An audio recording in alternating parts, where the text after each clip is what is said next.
Hello, and welcome to Piper's Paraphrases. I'm Professor Pipes, and I'm here to tell you about Act 1 of the Scottish play, the cursed play, the play that shall not be named, Macbeth! That's right, I'm not scared. Well, anyways, I'd better get right to it.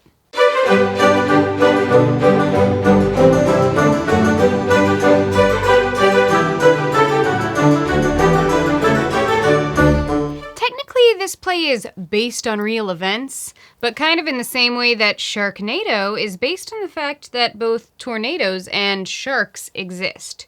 So with that in mind, let's jump into the characters, both real-ish and entirely made up.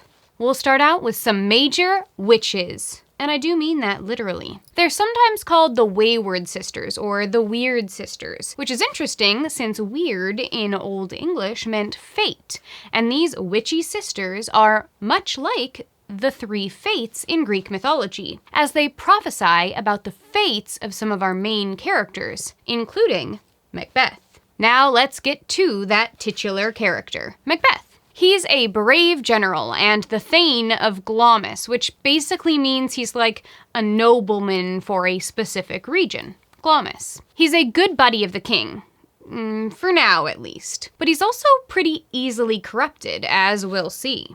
Next is Macbeth's wife, Lady Macbeth, who apparently doesn't get her own name. What she does get is a DNA test. Turns out she's 100% that female dog, if you know what I mean.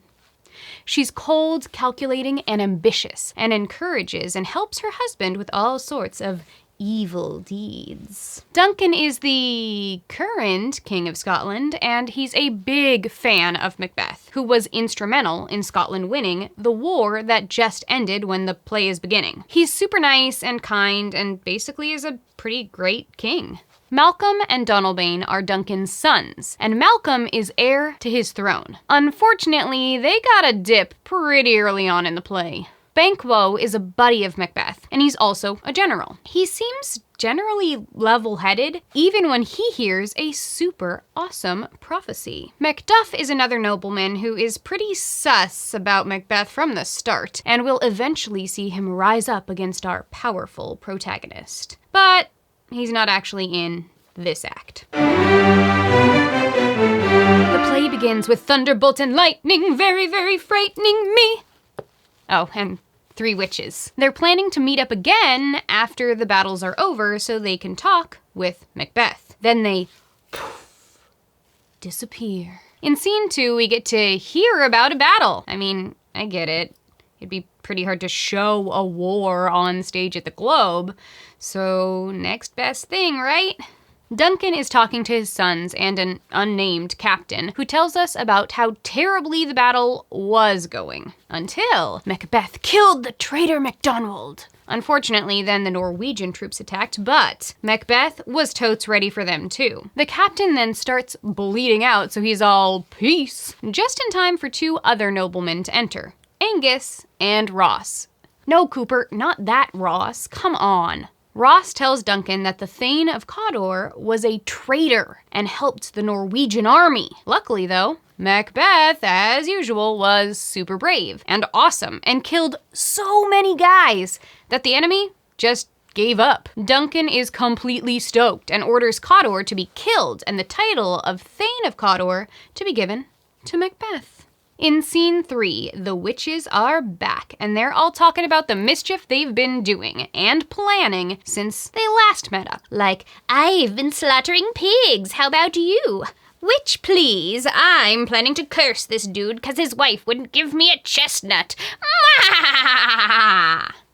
Anyway, Macbeth and Banquo enter and pretty much immediately notice the not-so-subtle witches. Also, Macbeth mentions that they apparently have beards. Whoops, let me add that. Perfect. The 3 witches, in succession, call Macbeth Thane of Glamis, Thane of Cawdor, and future king. While Macbeth stands there speechless, Banquo takes the opportunity to ask the witches what they see in his future. They say that he will be both lesser and greater than Macbeth. How does that work?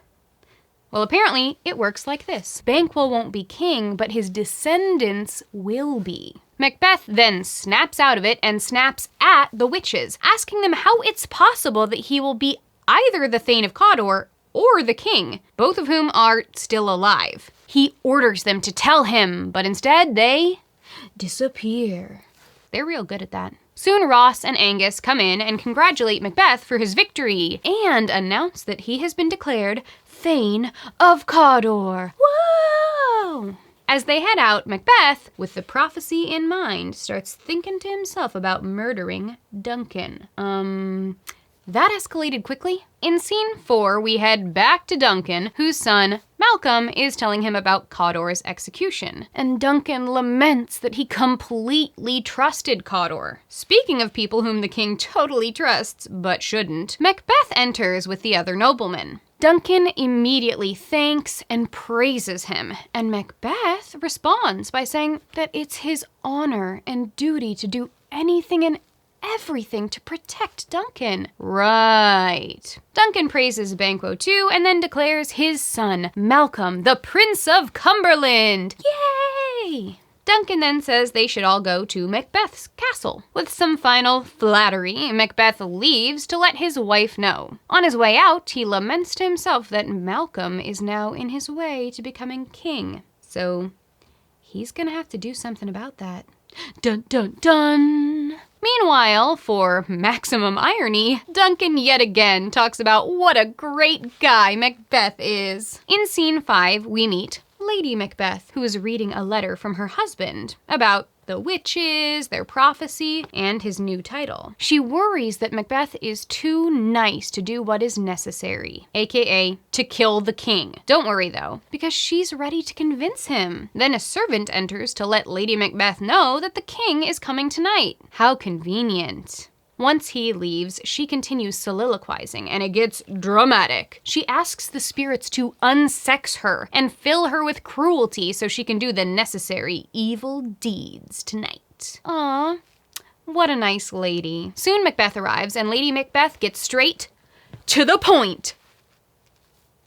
He has to kill the king tonight, and she'll make all the preparations. In scene 6, Duncan arrives at the Macbeth place with a bunch of noblemen, and Lady Macbeth greets the king almost as if she weren't currently plotting his murder. That's pretty much it. Finally, in scene 7, they're prepping for a big ol' banquet, and Macbeth delivers a soliloquy, weighing the pros and cons of killing the king. And just as he's basically decided against it, who arrives but the conniving Lady Macbeth? She insults him and calls him a coward until he agrees. They have planned to take the knives of Duncan's servants and kill him with them, and then slather the servants in blood so they look guilty. Clever girl.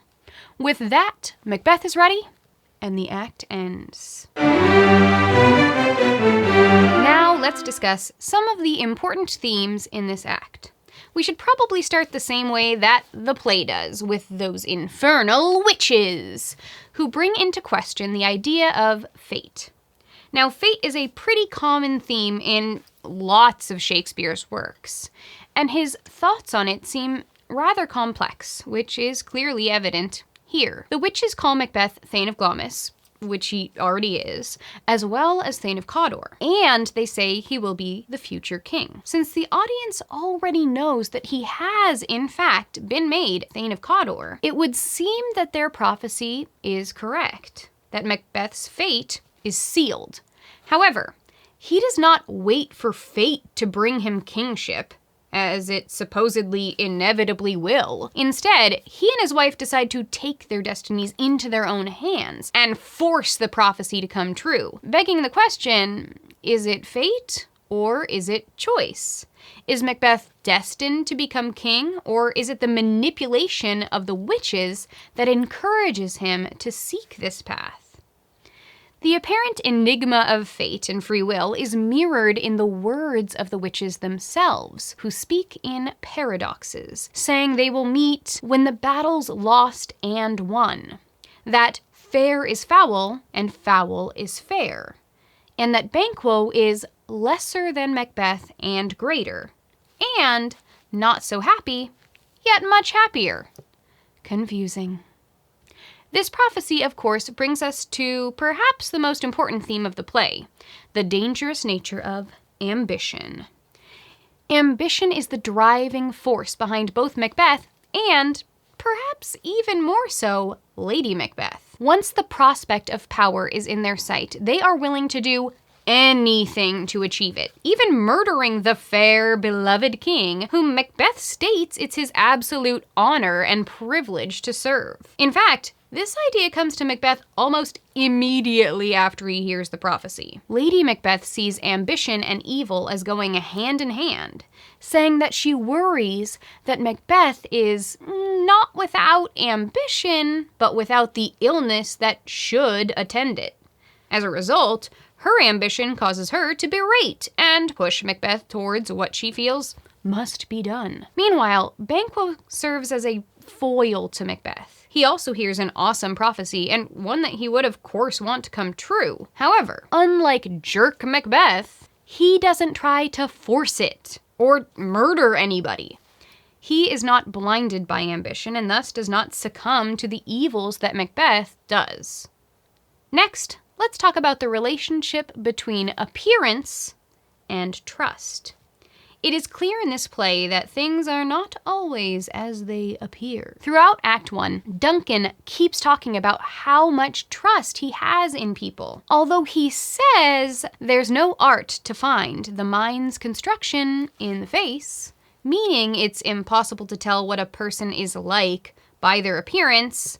He keeps on doing this anyways, over and over. In fact, immediately after he says this, Macbeth enters, and Duncan compliments the heck out of him, which he continues to do for the rest of the act. Then, when Duncan and Banquo arrive at Macbeth's, they both talk about how it seems like a super nice place, and there are these birds that have nested everywhere, and they only nest in the absolute best places. The audience, however, knows Lady Macbeth's plan for her and Macbeth to look like the innocent flower, but be the serpent under it. Speaking of Lady Macbeth, let's finish our themes today by discussing the complicated relationship between gender, power, and evil. I will, of course, get back to our infamous Lady Macbeth, but first it's probably worth noting that Macbeth specifically states that the witches look like women but have beards. Now, this could just be a way of showing their otherness, hinting at the fact that they are supernatural.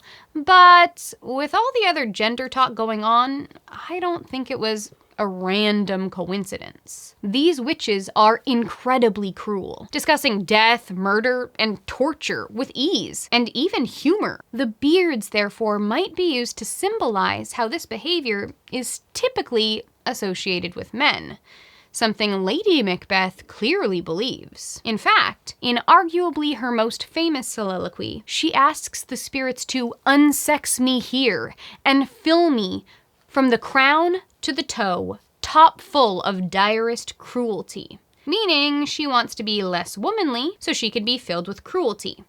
'Cause, cruelty is what makes a man, right? The image is made even more vivid when she asks these spirits to come to my woman's breasts and take my milk for gall, meaning she wants her breasts to be filled with bitterness or acid instead of womanly milk. Even Macbeth says that she should give birth to only boys because thy undaunted metal should compose nothing but males. Interestingly, even though Lady Macbeth equates evil with masculinity, she is arguably a much more cruel character than her husband. While he contemplates murder, questions whether the benefits outweigh the associated guilt and evil, and even decides against it at one point, Lady Macbeth never wavers. She tells him literally to be a man and follow through on his decision to kill Duncan. Then, in the same breath, and in one of her most callous and horrifying lines, says that if she had made the decision to kill her own baby, she would have followed through, and plucked my nipple from his boneless gums and dashed the brains out. Again, I can't say enough about how wonderful she is. The dating profile writes itself.